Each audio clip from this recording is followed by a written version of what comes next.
निर्मला सीतारमण ने लोकसभा में अंतरिम बजट पेश किया। हर किसी की नजर इस बार के बजट पर टिकी हुई थी, क्योंकि लोकसभा चुनाव से कुछ वक्त पहले ही ये बजट पेश किया गया।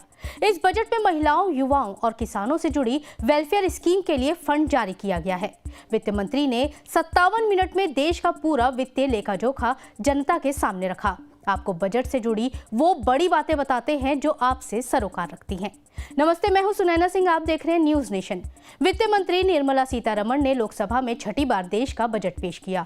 मोदी सरकार के दूसरे कार्यकाल के अंतरिम मिनी बजट की शुरुआत में वित्त मंत्री ने केंद्र की मोदी सरकार की योजनाओं को बताया। उन्होंने पीएम मोदी के विजन को देश के लिए तरक्की के रास्ते पर ले जाने वाला बताया।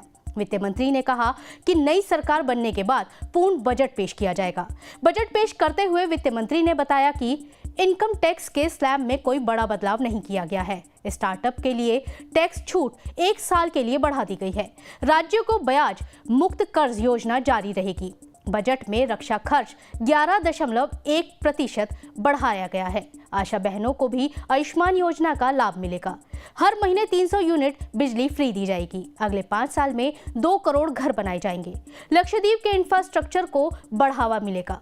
ब्लू इकोनॉमी 2.0 के तहत नई योजना शुरू की जाएगी।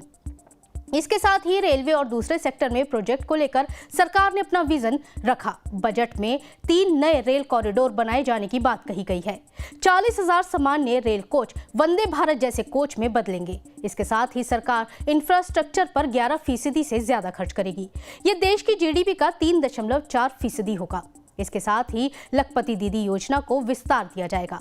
बात करें राजकोषीय घाटा की तो 5.1% रहने का अनुमान है। राज्य सरकारों को 50 साल के लिए 1 लाख करोड़ तक का ब्याज मुक्त लोन दिया जाएगा। सर्वाइकल कैंसर के वैक्सीनेशन पर ध्यान दिया जाएगा। मातृ और शिशु देखरेख की योजनाओं को बढ़ावा मिलेगा। 9 से 14 साल की लड़कियों के टीकाकरण पर ध्यान दिया जाएगा। सरकार मध्यम वर्ग के लिए आवास योजना लाएगी। पीएम आवास के तहत 3 करोड़ घर बनाए गए हैं। 390 यूनिवर्सिटी की स्थापना की गई है। जीएसटी से वन मार्केट वन टैक्स किया गया है। बजट पेश करते हुए वित्त मंत्री ने बताया कि पीएम किसान योजना से देश के 11 करोड़ 8 लाख किसानों को फायदा हुआ है। मत्स्य संपदा योजना से 55 लाख लोगों को नया रोजगार मिला है। सरकार की सहायता से करीब 1 करोड़ महिलाएं लखपति दीदी बनी हैं। अब सरकार का लक्ष्य 3 करोड़ लखपति दीदी बनाने का है।